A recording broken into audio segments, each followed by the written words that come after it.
This show is brought to you by Podetize, podcast hosting and done-for-you production services that get you heard by more of your ideal listeners. Visit podetize.com to book a free strategy call. That's PODETIZE.com.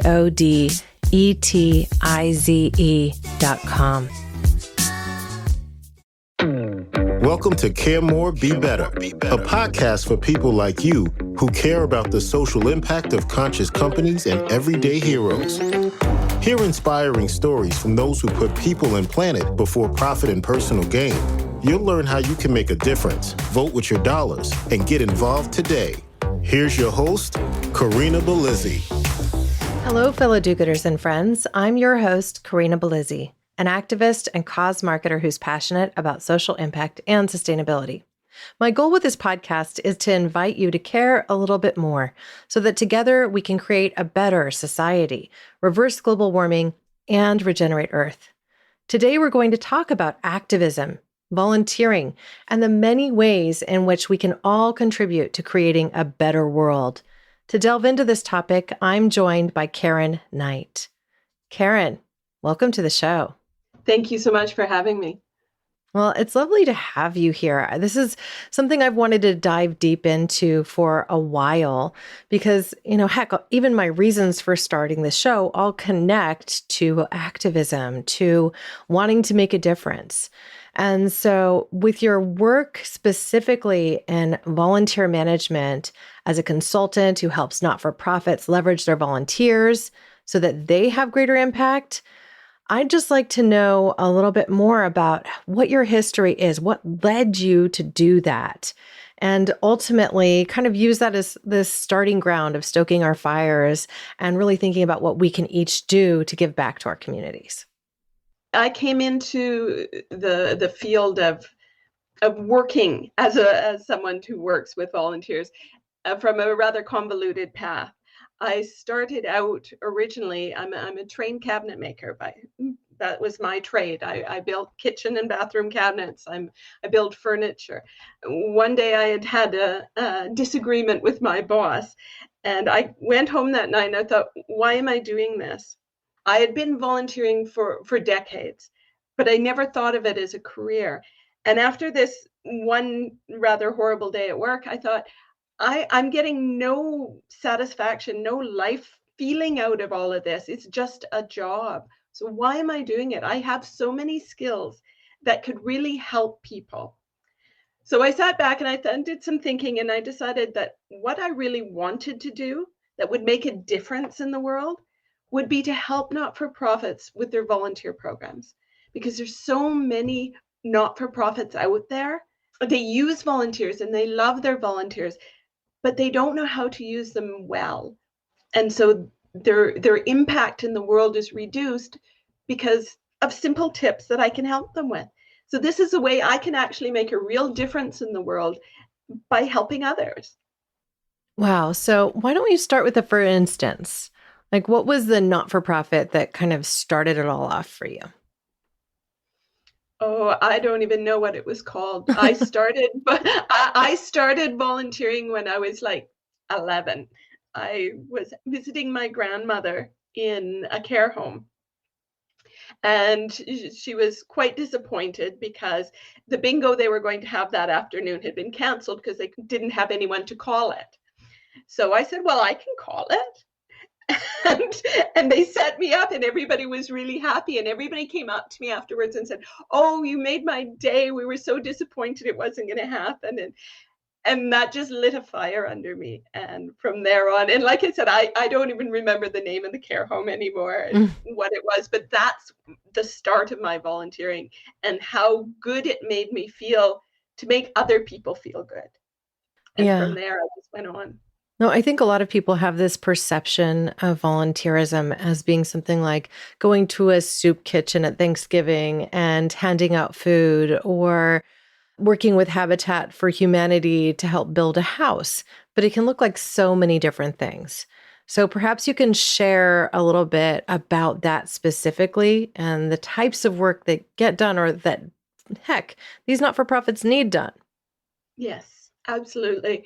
Really, if you think of any paid job there is a volunteer organization out there who wants help in that. So whether it's volunteering to be a social media poster, if you love social media and you're on it all the time, hey, you might be able to help your local animal shelter post stuff on social media. The field is wide open. If you have a skill or you want to learn a skill, reach out to a not-for-profit and say, this is what I want to do. And if they can do it, they will make it happen for you. Now, an earlier episode, actually, I think it was in my first 10, I was able to connect with Lasagna Love and Rhiannon Men, who's their founder. And she shared the story of how she got that not-for-profit started. And I thought we could use it as kind of a case study or an example, right? If you're not familiar with Lasagna Love, just go to lasagnalove.org. But what this organization does is they have essentially identified that people want to give back and want to help their communities. And so the whole impetus, the whole idea started from Rhiannon's kitchen. She started making lasagnas and offering them on social media to groups and saying, oh, is there anyone out there who needs a lasagna? I'll give you some lasagna love, so to speak, right? And so they were paying forward their own ability to cook and have food to other people who either had lost their jobs because of sudden COVID disaster or who just needed a little support.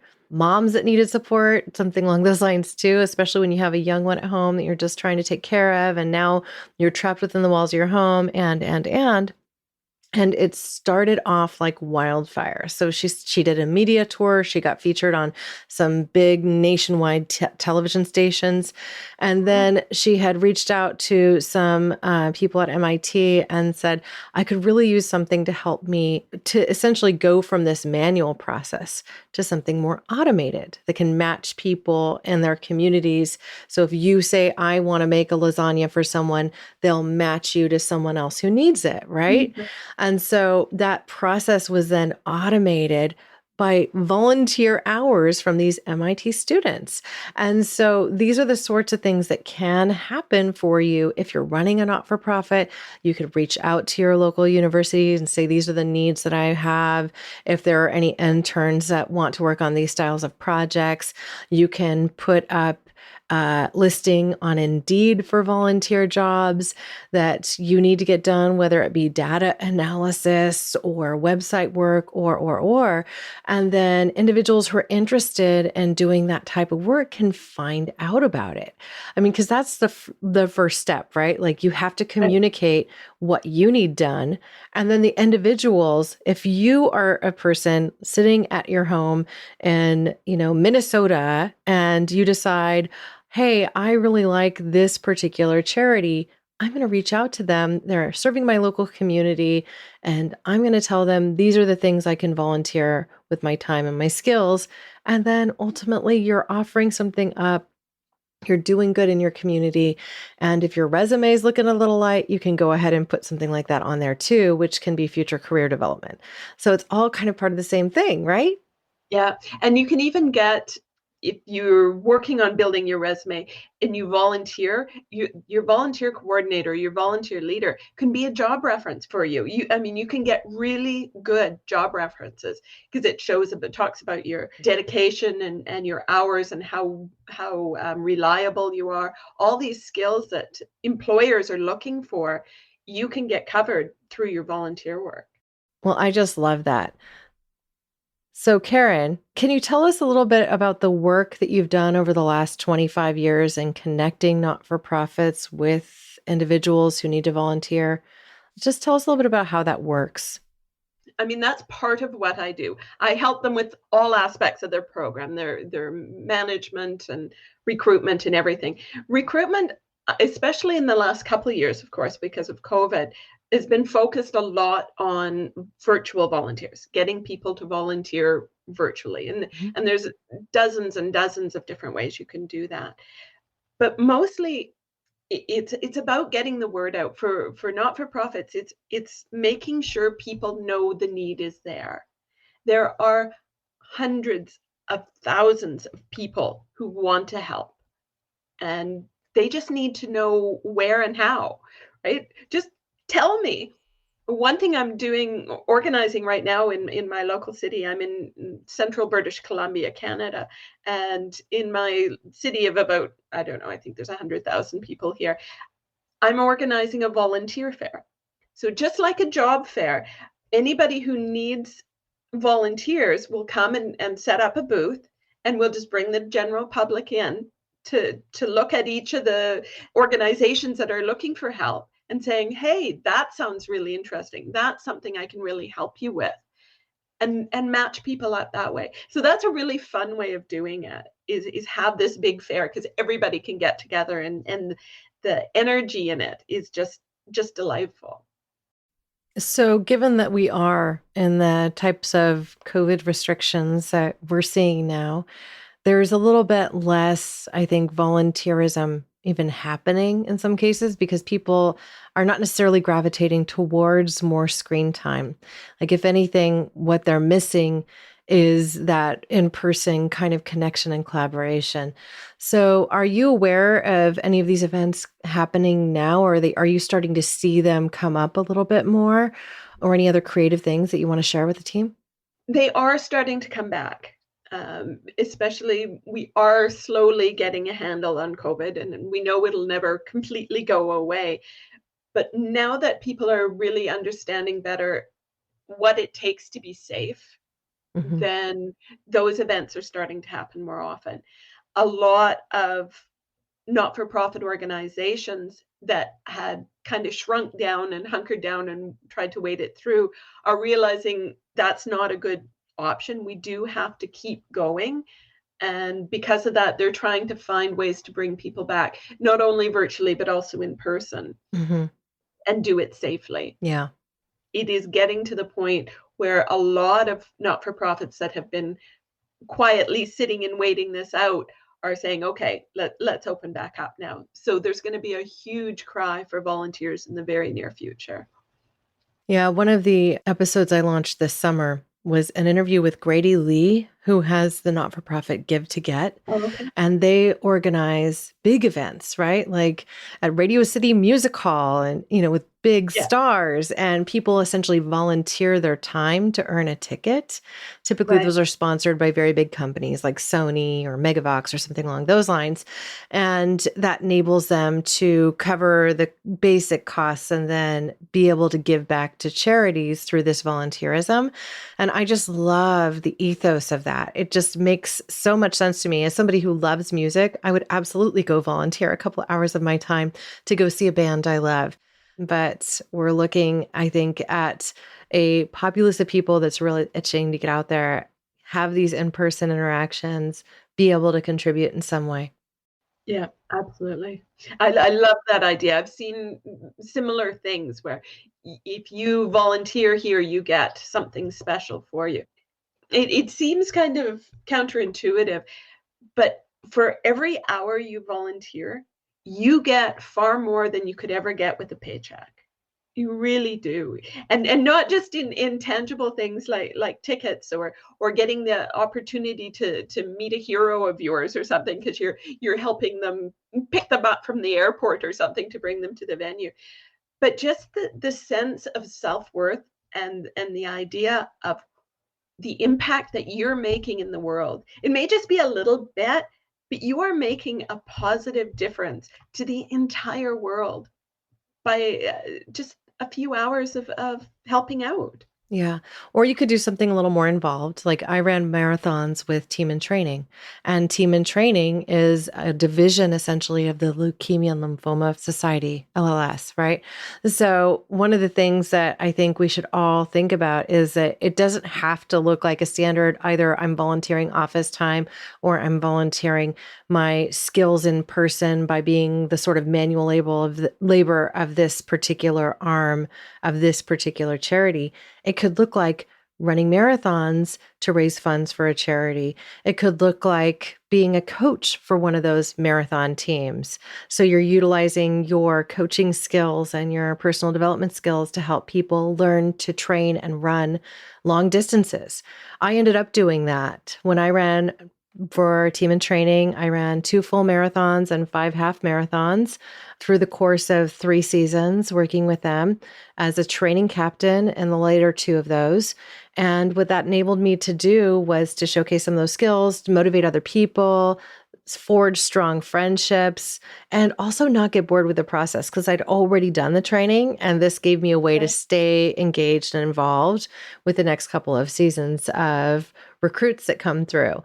And through the course of that time, I was able to raise $20,000 for the charity, which would fund an entire single researcher, like one researcher doing cancer research for half of a year. And those are tangible ideas that you can get behind. Yes, I got a certificate to hang on my wall too, which was nice. I also have many completion certificates from marathons, and also the medals that go along with it also make me feel good about everything that I did physically, personally, and professionally. Yeah, there's just so much that you can get. And one thing I tell the nonprofits that I work with is no matter what you have your volunteers do, draw a direct line between that task and how it moves the mission forward. Mm. So even if you're filing, tell the volunteer that, yeah, if the files weren't kept up, it would take us so much longer to find information, and that's time taken away from our client care. Mhm. Right. So by doing this filing, you are making a real difference to how we serve our clients. So if you can draw a direct line between those two, it makes the volunteer feel that much better because then they can see why they're doing what they're doing. Well, and something else that I think it's important to bring up, like even when you're volunteering, there is a possibility too, if you really enjoy doing that style of work, maybe you were stretching yourself into a new area that you hadn't spent as much time working on your personal or professional development, that could end up being a job. Charities do have paid jobs too, and this is one way to get your foot in the door. I have seen that. I don't know how many times somebody comes and volunteers for an organization for a while. But I have a close friend who's a volunteer coordinator in a not for profit, and she started out by volunteering, and they just liked her, and she was organized, and she was reliable, and this job came up, and they said, "Are you interested?" Like she And essentially had the job if she said yes at that point. yes, basically, Right. and that happens a lot. I see that a lot. In my local town of Santa Cruz, so, at the Walnut Avenue Women's Center, we were able to initiate the build of a memorial garden by gaining another sponsorship from one of the vendors that sold their products through her shop in downtown Santa Cruz called Camouflage. So it was like we were able to leverage sponsorship, community, and all these volunteer hours to build out a garden to honor this person. So Yeah, again, volunteerism can look like any number of things. It doesn't yeah. have to be just doing that soup kitchen work Work. or Yeah. building that building. It can be something that you're really passionate about that engages community and other people that you want to build a stronger connection with as well. So I just encourage people, think about the things that matter to you, the charities that you like. Form those relationships. Consider making donations if you can. And if you can't make a donation, you always have your own time. That is something that is absolutely impactful. One thing I really like, and it is becoming more popular now that virtual volunteering is expanding. The number of people who can volunteer now who never could before. Hmm. They may be housebound for medical reasons, or they may have emotional disorders that make it difficult for them to go out into the general community. And now any organization that they're passionate about, they can actually help directly rather than just by sending money. I've seen so many people who have reached out and said, "This is amazing. I can now I just sit on the phones and I can contact people and I'm making a difference Hmm. besides just money." Because money's nice and it's needed, but it doesn't give you the same joyful feeling that donating your time does. It seems to be more like, okay, well, we'll send money and it just kind of disappears into this black hole. But if you're there and you're doing something for an organization, it touches your heart so much more. Yeah. Well, I mean, this gets back to a discussion I had with Dr. Tommy, Vimal Thomas George. He said, the best things in life are free. And this is one of them. It's community engagement, it's time together, it's experience. And that time, energy, and effort, hey, it has a value too. And so let's think about how we engage with one another and how we build a better future. One of the things that I think many people they get kind of stuck on, they don't know where to act, is specifically around climate activism, because it feels like such a big task that they get kind of stuck and don't know where to start. So, what kind of advice might you have to offer somebody who cares about the climate and is thinking about becoming a climate activist? Besides just do it. Basically, yes, it is a massive, massive problem, and no one person can solve it. But every single person who does some little thing adds to this aggregate of change, right? And the more people who do that little bit, the bigger that little bit becomes. And altogether, as a community, we can make incredible changes. So don't look at it as all I can do is this, and that's nowhere near enough. Just add your bit to the whole, because that's what's going to build it. It's we're going to just make this massive, big group of people and ideas and thoughts and beliefs, and then we can solve those problems. But we all have to chip in. Yeah. And one of the things I will say time and again is it's important to have your voice heard by your local legislative branch, your senators, those that are part of your specific area of influence, because the reality is each of our voices comes together in aggregate. One of the topics that Ada Nepom and I discussed when she came on my show was politics and the fact that she had spent some time working in internship and as an assistant in a legislative office. And they found that they made decisions based on not necessarily the number of phone calls or the number of emails they received, but the thickness of the binder. How many of my constituents cared about this versus who were on the other side of it? And so being a loud minority can even have a strong effect when it comes to the decisions that will be made when it comes to our legislative branch. And so if you organize with people, if you just build your own phone tree or email tree or something along those lines, you can be a part of that change as well. But my biggest point of advice typically to people, specifically when it comes to climate change, is to choose one piece of the puzzle that you're passionate about and own that. For me, it has a lot to do with waste. I try to reduce waste streams as much as possible. I spent a lot of time reaching out to even my local waste facilities to say, look, you have all these ways to go ahead and take care of yard waste. Why aren't you also handling compost yet? It just ends up in landfill. And so that was something I chose to go ahead and get pretty serious on. And I just this last month received a notice in the mail. I didn't get a call back. I didn't get an email, none of that. But I received a notice in the mail, the same standard marketing piece that they sent to everybody in my community, that I could now put all my compost waste in my green waste bin. Brilliant. It's huge. Congratulations. And the thing is, my voice alone didn't do that, right? But it was part of the aggregate that did. Yes. And so I think that's the absolute point we should all be thinking about. We can each be part of the change that we seek to build. And this is something that we all need to keep kind of front and center in our mindsets. I can make a difference, and here's how.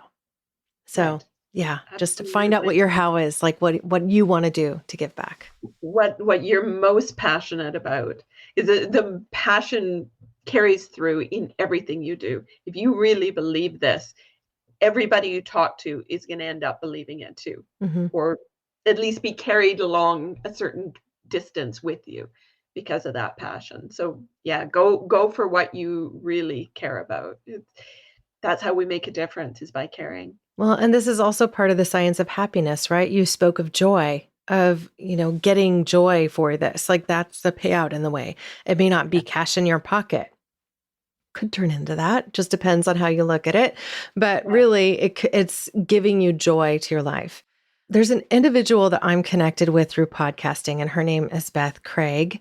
She is somebody who helps people see that by giving, they can actually get more. One of the things that she has manifested for herself is essentially by putting more, like 10% of her earnings into giving. She's actually found that her income has increased. She thinks there's a psychological connection, and I plan to bring her on a future show so that we can talk about this a little bit more in depth. But there is science that shows that giving helps to bring you this kind of wealth of experience, and there may even be a connection to having this abundant style mindset and being able to attract more as a result. So, interesting topics for another day, of course. Yeah, no, it is something that I believe in is the more you give, the more you get back. I mean, it's really quite simple. There is no one size of pie, and if you give this much, then that much is gone. The pie can just get bigger and bigger and bigger. The more you can give, the bigger the whole world gets. That's right. Well, and it's kind of like the concept of love, right? You put more love, you tend to get more love too. You put more love into the world, you tend to get more back. And it's not like you can really put these things on an equation scale for 1-to-1 or put a specific value on something like that. It's the joy of living. And I think if we're all committed to being a part of that community, that joy of living gets to be paid forward again and again. And it creates something that's more like a tenfold on itself. So Exactly. that's my perspective. Yeah. Well, is there anything we haven't talked about that you wish we had? A question that you would have liked to have been asked? I don't think so. I mean, I just encourage everyone to volunteer. As I mentioned earlier, I'm Canadian, and I don't know what the stats are in the States, but here in Canada, 78% of people have volunteered in the last year. Wow. And that's a huge number. People want to help. They just need to know how. Reach out. If you have something you're passionate about, find an organization in your community that does that, and just say, I want to help. How can I? Chances are they will just be delighted to have you. I love that. Well, I can't think of a more perfect note to end on. So I just want to thank you so much for coming on for this time together. How can our audience connect with you? KarenKnight.ca, CA because I'm Canadian. So A. easy. Yeah. So KarenKnight.ca is my website. If you want to email me, it's Karen@KarenKnight.ca. I'm also on LinkedIn and Facebook. That's fantastic. Well, thank you so much, Karen. No, this has been a wonderful conversation. I'm glad you had me on. I appreciate you and all you do. For anyone in this audience that is interested in unleashing your inner activist, I encourage you to go to caremorebebetter.com. You can sign up for our newsletter, and as your welcome gift, you will receive Unleash Your Inner Activist. It's a 5-step guide that I created just for you. There's even a few links to charities that we really respect in the climate action space, and I think that can offer an incredible tool for you. As always, I'll be sure to include links to items we discussed in show notes. To learn more about Karen, I invite you to visit caremorebebetter.com. There you'll find her complete bio, show notes, a blog about today's interview, and all the assets we discussed today. Do you have something that you'd like to share about today's episode? You can do that straight from caremorebebetter.com. Share what you're doing to volunteer. Any ideas you might have for future episodes that we can host on this show. If you loved today's show, I hope that you'll share it with your family and friends. You can forward the link or even grab their phone, subscribe to the show, and download this episode for them. That way you'll be sure they actually have a chance to listen. And don't forget to rate, review, and subscribe wherever you listen to podcasts. This simple action helps us climb the charts and reach more people. Lean into discovery. Stay curious. Ask questions and get involved. Thank you, listeners, now and always, for being a part of this pod and this community, because together we really can do so much more. We can care more and we can be better. Thank you. Thanks for listening to Care More, Be Better, a podcast for social good. To make sure you never miss an episode, subscribe, rate, and review wherever you listen to podcasts, and share with your friends to help us reach more people and spread more social good.